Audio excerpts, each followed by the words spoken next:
Alors on a abordé déjà la sexualité, les résistances à l'égalité et puis au moment où il y a eu les manifs, contre la théorie du genre, on avait choisi carrément le genre à quoi ça sert pour essayer de faire un peu de pédagogie. Aujourd'hui, c'était sur la circulation des savoirs, recherche et féminisme, la circulation des savoirs sur le genre et l'idée c'était de s'interroger justement sur la circulation à partir de différents thèmes.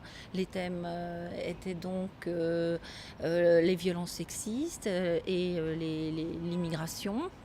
Et puis dans une deuxième partie, les vecteurs de la circulation, donc le champ historique et les médias.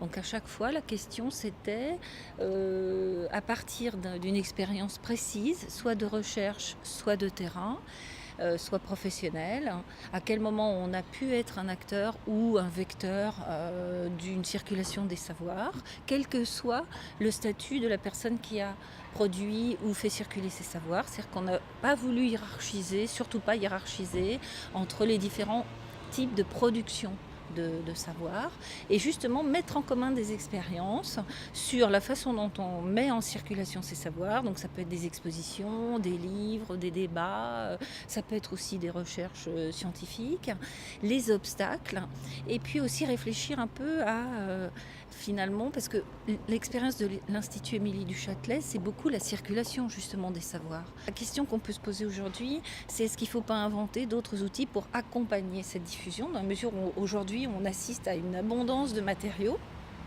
qui sont très importants, mais est-ce qu'on en donne les modes d'emploi, quoi, finalement? Quelle est la portée de cette circulation? Quel est l'avenir aussi de ces documents? Donc voilà, c'était de mettre en commun toute cette expérience en essayant que chacun reparte avec quelques idées.